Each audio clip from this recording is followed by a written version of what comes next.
இல்லை, எங்கே வளர்ந்தோம் அப்படிங்கிறது முக்கியம் இல்லை, எப்படி வளர்ச்சி அடைந்தோம். எங்கே வேணாலும் பிறந்திருக்கலாம், எப்படினாலும் வளர்ந்துருக்கலாம். ஆனால் எப்படி வாழ்க்கையில் வளர்ச்சி அடைஞ்சோம் அப்படிங்கிறது ஒரு மனிதனுடைய சகாப்தம், ஒரு சாதனை. அந்த சாதனையை படைத்தவர் தான் நடராஜன் சந்திரசேகரன் அவர்கள்.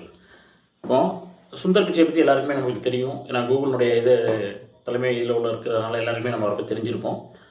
இப்போ அந்த நடராஜ் சந்திரசேகரனை நிறைய பேருக்கு தெரியாமல் இருக்கலாம். அதாவது அவரோட ஒரு கம்பெனி, ஒரு நிர்வாகத்தை எப்படி நடத்தணும், அந்த நிர்வாகத்தினுடைய வளர்ச்சிக்கு ஒரு மனிதனுடைய அங்கே வேலை பார்க்கக்கூடியவனுடைய பொறுப்புகள் எப்படி இருக்கணும் அப்படிங்கிறதுக்கு ஒரு முன்னுதாரணமாக திகழ்ந்தவர் தான் அந்த நடராஜ் சந்திரசேகரன் அவர்கள். தான் மட்டும் வளர்ச்சி அடைஞ்சால் சில நிறுவனத்தில் தான் மட்டும் வளர்ச்சி அடைஞ்சால் போதும் அப்படின்னு சொல்லி இருக்கக்கூடிய எம்ப்ளாயிஸ் இருப்பாங்க. தான் மட்டும் வளர்ச்சி அடைந்தால் போதாது, நான் பணிபுரியக்கூடிய நிறுவனம் வளர்ச்சி அடையணும், அந்த நிறுவனத்தினுடைய வளர்ச்சியிலிருந்து நானும் வளர்ச்சி அடையணும் அப்படிங்கிறதுக்கு ஒரு முன்னுதாரணமாக திகழ்ந்து அந்த நிறுவனத்தை வளர்ச்சி பாதைக்கு எடுத்து